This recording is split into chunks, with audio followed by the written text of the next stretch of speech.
అక్కడి నుంచి చిత్తూరు వరకు తీసుకెళ్తాం. అదే సమయంలో రాబోయే సంవత్సరం నగరి గాలేరు కడప వరకు వస్తుంది.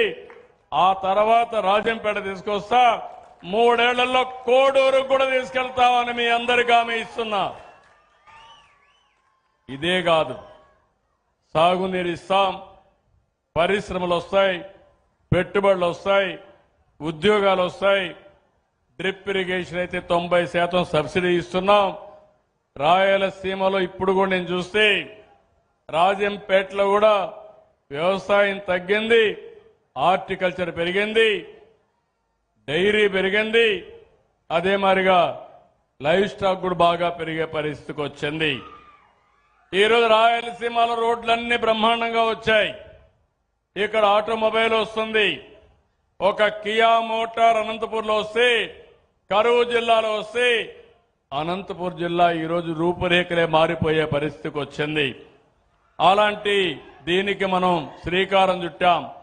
రాబోయే రోజు రాయలసీమలో ఎలక్ట్రానిక్స్ కానీ, స్పేస్ కానీ, ఏరోస్పేస్ కానీ, డిఫెన్స్ కానీ, డ్రోన్ రంగాల్లో వినూత్నమైన మార్పులు, పెట్టుబడులు తీసుకొస్తామని చెప్పి కూడా నేను మీకు తెలియజేస్తున్నా.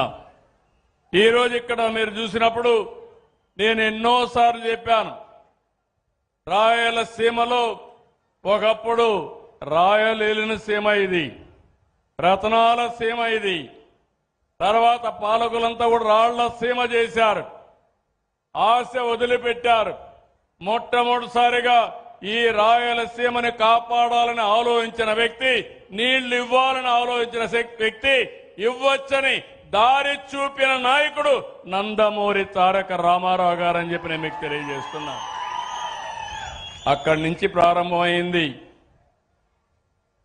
ఈ రోజు నేను వచ్చిన తర్వాత అన్ని ప్రాజెక్టుల్ని ముందుకు తీసుకుపోతున్నాం. ఈసారి జూలైలోనే నీళ్లు ఇచ్చాం, అన్ని రిజర్వాయర్లకు నీళ్లు పెట్టాం. ఇప్పటికే 85% రిజర్వాయర్లన్నీ పూర్తయినాయి. ఇంకో పక్క రాయలసీమని రతనాల సీమగా తయారు చేయడానికి ఇండియాలోనే కాదు ప్రపంచంలోనే ఒక హార్టికల్చర్ హబ్ తయారు చేయడానికి ముందుకు పోతున్నాం.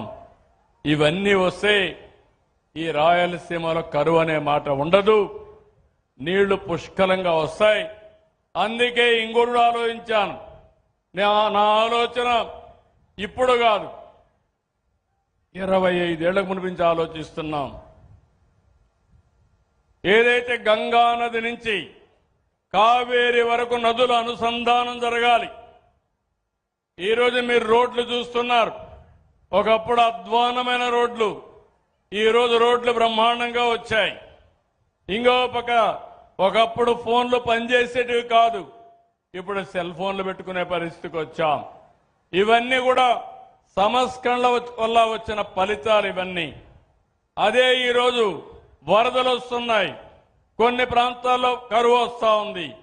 గోదావరి నది ఉంది, ఎన్నో సంవత్సరాలుగా 2000 టీఎంసీ నీళ్లు సముద్రంలోకి పోతున్నాయి. రాయలసీమ ఉంది, నీళ్లు రాకుండా, పంటలు వేయకుండా మొన్నటి వరకైతే అనంతపూరు ఎడారిగా మారిపోతుందనే పరిస్థితికి వచ్చారు. అనంతపూర్లో 400 మిల్లీమీటర్ల వర్షపాతమే పడుతుంది. దేశంలోనే తక్కువ వర్షపాతం పడే జిల్లా అనంతపూర్ జిల్లా.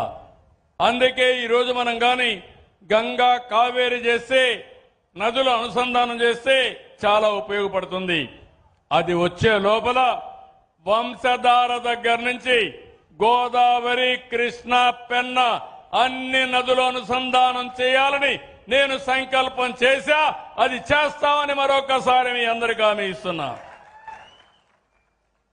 ఇవన్నీ చేస్తూనే సూపర్ 6 ఏమమ్మా, సూపర్ 6 సూపర్ హిట్ అవునా కాదా?